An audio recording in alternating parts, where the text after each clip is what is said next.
Hello everyone, आप सभी आंगनवाड़ी सेविकाओं का, सभी सहायिकाओं का और आईसीडीएस से जुड़े सभी कर्मचारियों का इस नए और बेहद इन्फॉर्मेटिव वीडियो पर मैं फिर से स्वागत करता हूं। उम्मीद करता हूं कि आप इस वीडियो को अधिक से अधिक लाइक जरूर कीजिएगा। इस वीडियो में आप सभी को आज 31 जनवरी 2026 के डेट में पूरे भारत के आंगनवाड़ी सेविकाओं के लिए एक महत्वपूर्ण जानकारी देखने को मिलेगी। आप सभी को मालूम है कि आज 31 जनवरी 2026 का डेट है और शनिवार का दिन है। आंगनवाड़ी केंद्र आज सामान्य रूप से खुले हुए हैं और आज महीने का सबसे लास्ट डेट है, सबसे अंतिम दिन है।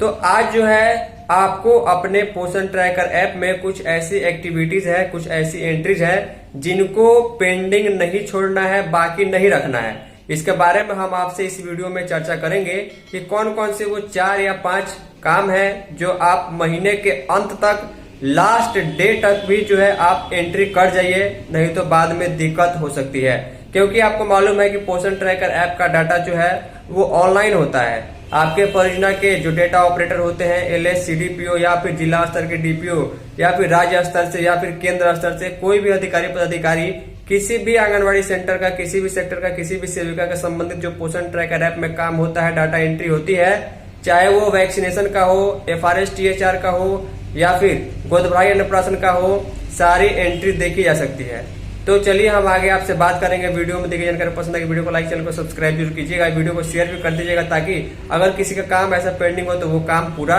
कर पाए। तो ध्यान दीजिएगा, सबसे पहला काम आपको मालूम है कि महीने के पहले सप्ताह में ही जो है वो सभी बच्चों का ग्रोथ मॉनिटरिंग यानी कि जीएमडी की एंट्री कर लेनी होती है। भूले भटके अगर किसी कारण से आपने महीने के अंतिम समय में यानी कि 2-4 दिन पहले अगर नए लाभार्थी को जोड़ा होगा, नए बच्चे को जोड़ा होगा या लाभार्थी को जोड़ा होगा, तो 1 से 2 दिनों में उसका होम विजिट और उसका जीएमडी पेंडिंग दिखाने लगता है। ये आपको जो है पोषण ट्रैकर ऐप के डैशबोर्ड में शो होता है। वहां पर आप क्लिक करके जरूर चेक कर लीजिएगा कि डैशबोर्ड में वैसे लाभार्थी जिनको आपने नया नया जोड़ा है उसका जीएमडी भी वहां पर दिखाता है, आपको करना होगा। और इसके अलावा उसका होम विजिट भी आ जाता है। तो ये आपको आज 31 तारीख को हर हाल में चेक कर लेना है, किसी का जीएमडी और होम विजिट, ये दोनों चीजों में से कोई भी बाकी नहीं रहे। नए लाभार्थी को जब आप जोड़ते हैं, चाहे वो गर्भवती धात्री महिला हो या बच्चे हो, उनका आभा आईडी आप उसी समय क्रिएट कर लीजिए ताकि वो काम पेंडिंग नहीं रहे। क्योंकि अभी जो है मोबाइल नंबर और आधार, केवाईसी, एफआरएस होने के बाद ही लाभार्थी जुड़ता है, तो उसमें कोई दिक्कत नहीं है। लेकिन आभा आईडी भी आप तुरंत लागे हाथ बना दीजिएगा तो काम पेंडिंग नहीं रहेगा। और तीसरी बात हम बात करें जो सबसे महत्वपूर्ण है, 7 तारीख को जो गोदभराई का एंट्री होता है वो तो सामान्य है, वो आप कर ली होंगी आपने सीबीई में जाकर के। लेकिन 15 तारीख के आसपास जो टीएचआर की एंट्री इस महीने हुई थी, उसके बाद 15, 16, 17, 18, 20 तारीख तक मेरे पास बहुत सारे मैसेजेस यूपी से, झारखंड से, मध्य प्रदेश से, दिल्ली से, बिहार से, अलग अलग राज्यों से सेविकाओं के आए थे, अतुल जी हमारा एफआरएस नहीं हो रहा है। तो जो तरीका हमने बताया था कि रिकैप्चर वाले ऑप्शन में आप सुबह में कीजिए, रिकैप्चर में अगर फेस सक्सेस हो जाता है तो शाम को 5-6 बजे डेली ट्रैकिंग में डायरेक्ट डाटा मतलब टीएचआर की एंट्री हो जाती है। वो कई लोगों ने किया था, लेकिन आपको मालूम है कि अब महीने का अंतिम समय आ चुका है। तो इसको लेकर पिछले 2 दिनों से भी बहुत सारे मैसेजेस मेरे पास आ रहे हैं कि अतुल जी हमारे सेंटर के लाभार्थी का एफआरएस यानी कि कुछ टीएचआर की एंट्री बाकी थी, वो नहीं हो पा रहा है, वो हम कैसे करेंगे। तो फाइनली आपको वो वीडियो जरूर देखना चाहिए ध्यान से, जिसमें मैंने आपको बताया कि आप एकमात्र रिकैप्चर ऑप्शन वाले फेस ऑप्शन का यूज करके, फेस वेरीफाई करके टीएचआर की एंट्री डायरेक्ट कैसे करेंगे। इसके अलावा फिलहाल अभी कोई जो है ऑप्शन नहीं है टीएचआर की एंट्री की, अगर नहीं होता है तो, क्योंकि डेली ट्रैकिंग में कई लोगों का फेस वेरीफाई नहीं हो रहा है, तो रिकैप्चर वाला ही ऑप्शन है। अगर फिर भी आपको प्रॉब्लम आ रही है तो 9471670624 आप सीधे हमें व्हाट्सएप पर मैसेज करके पूछ सकते हैं। इसके अलावा एफआरएस को कंप्लीट करना इसलिए जरूरी है क्योंकि इस पर सबसे ज्यादा जोर है। अगर आपके सेंटर पर टोटल 50 लाभार्थी है जिनको टीएचआर देना है, कोशिश कीजिए कि 50 का एफआरएस आप समय पर पूरा कर पाए। नहीं तो अगर आज नहीं कर पाइएगा, मान के चलिए 10 लाभार्थी को बाकी रह गया, तो डिपार्टमेंट ये समझेगा कि आपको पैसा दिया गया था 50 लाभार्थी का, आपने 40 को ही टीएचआर का वेतन किया, तो हो सकता है आने वाले दिनों में 10 का पैसा आपको माइनस प्लस करना पड़े, काफी दिक्कतों का सामना करना पड़ेगा। इसके अलावा आपको मालूम है कि महीने की 19 तारीख को जो है अन्नप्राशन दिवस मनाया जाता है, तो 19 तारीख का एंट्री आप अपने पोषण ट्रैकर ऐप में जरूर किया होगा। डेली एक्टिविटी वहां पर आपको मोर में जाकर के सीबी में जो एक्टिविटी एंट्री करनी होती है अन्नप्राशन दिवस का, उसका भी आप एक बार जरूर चेक कर लेंगे। इसके बाद आपको मालूम है कि अलग अलग आंगनबाड़ी सेंटर पर अलग अलग समय में किसी पर महीने के अंतिम गुरुवार को, कहीं पर महीने के अंतिम शनिवार को इस तरीके से वैक्सीनेशन होता है। तो वैक्सीनेशन का भी एंट्री आप जरूर कर लीजिएगा अपने पोषण ट्रैकर ऐप में, ताकि आपका कोई काम पेंडिंग नहीं रहे। और कभी कभी क्या होता है कि नए लाभार्थी को आप महीने के अंतिम दिनों में, जैसे कि 26, 27, 28 को अगर आप जोड़ती हैं, तो उसके 1-2 दिनों के बाद उनका जीएमडी और होम विजिट का काम भी दिखाता है।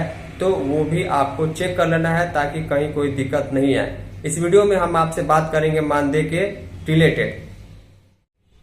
तो जैसे कि आप सभी को मालूम है कि आपने पोषण ट्रैकर ऐप में सब काम कर दिया होगा, डैशबोर्ड में ना ही जीएमडी बाकी होगा, ना ही होम विजिट बाकी होगा। डेली ट्रैकिंग में अगर आप चेक करेंगे तो किसी का टीएचआर एंट्री बाकी नहीं होगा, या फिर सीबी में जाकर आप चेक करेंगे तो वहां पर अन्नप्राशन गोदभराई वगैरह का एंट्री बाकी नहीं होगा। तो यानी आपका काम 100% कंप्लीट है।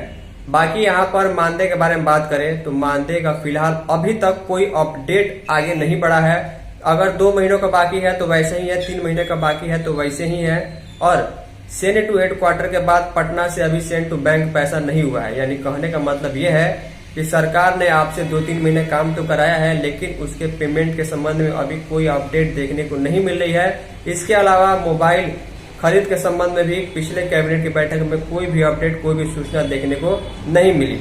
देखिए, अगर आपके पोषण ट्रैकर ऐप में काम करने में कोई दिक्कत आ रही है, क्योंकि एक सोल्यूशन मैंने बताया था कि आप अपने मोबाइल का फॉन्ट साइज छोटा कीजिएगा तो आपके मोबाइल में रिकैप्चर ऑप्शन काम करने लगेगा। उस ऑप्शन से भी कई सेविकाओं ने टीएचआर की एंट्री की है। इसके अलावा अगर फिर भी दिक्कत आ रही है तो मेरा व्हाट्सएप नंबर है, इंस्टाग्राम पर जरूर मैसेज कीजिएगा, क्योंकि पिछले 2 दिनों से इसके रिलेटेड काफी ज्यादा मैसेजेस आ रहे हैं। अभी फिलहाल पोषण ट्रैकर ऐप का 25.1.7 का वर्जन चल रहा है। आने वाले 2-4 दिनों में नया अपडेट आ सकता है। आपको मालूम है कि कल से फरवरी का महीना जब शुरू होगा, तो फरवरी के महीने के पहले सप्ताह में आप लाभार्थी का जो है, जितने भी बच्चे हैं उनका जीएमडी जरूर फाइनल कर लीजिएगा, क्योंकि बच्चों का जीएमडी महीने के पहले सप्ताह में ही कर लेना होता है। और बीच में कभी भी बच्चों को आप नए लाभार्थी को जोड़ते हैं तो उनका होम विजिट जीएमडी जरूर चेक कर लीजिएगा। इसके अलावा आपको मालूम है कि अगर आप किसी नए लाभार्थी को ऐड करते हैं, मान के चलिए किसी गर्भवती महिला को आप ऐड कर रहे हैं, तो उनको जो टीएचआर दिया जाता है, तो जिस दिन भी आप ऐड कीजिएगा उस दिन उसका आभा आईडी बना लीजिए और लगे हाथ, मान के चलिए आपने सुबह में उस लाभार्थी को ऐड किया है तो 2-3 घंटे के बाद ही उसका डायरेक्ट टीएचआर एंट्री हो जाता है। यानी नए लाभार्थी को अगर आप बीच में ऐड करते हैं तो उसी के साथ उसका टीएचआर एंट्री हो जाता है। उसको रिकैप्चर या डेली ट्रैकिंग में फेस वेरीफाई करने की दोबारा जरूरत नहीं पड़ती है। ये ऑप्शन उनके लिए है जिस दिन आप नए लाभार्थी को जोड़ते हैं। ये ऑप्शन उसी दिन काम करेगा। अगले दिन अगर आप उनका टीएचआर एंट्री करने जाएंगे तो वहां पर आपको टीएचआर की एंट्री नहीं होगी, लाभार्थी को वापस बुलाना पड़ेगा। तो ये 3-4 काम है जिसकी मॉनिटरिंग हर स्तर पर हो रही है। इसको पेंडिंग आपको नहीं रखना है। उम्मीद करूंगा कि टोटल जानकारी आपको पसंद जरूर आएगी। मैं फिर से कहूंगा, वीडियो को लाइक और शेयर जरूर कीजिएगा। आपके यहाँ पोषण ट्रैकर ऐप में टीएचआर एंट्री या फिर गोदभराई अन्नप्राशन वगैरह का काम, वैक्सीनेशन का एंट्री हुआ या नहीं हुआ है, कोई दिक्कत आई या नहीं, नीचे कमेंट करके जरूर बताइएगा। फाइनली सप्ताह के लिए इतना ही। मिलते हैं किसी नई वीडियो में, तब तक के लिए जय हिंद, वंदे मातरम।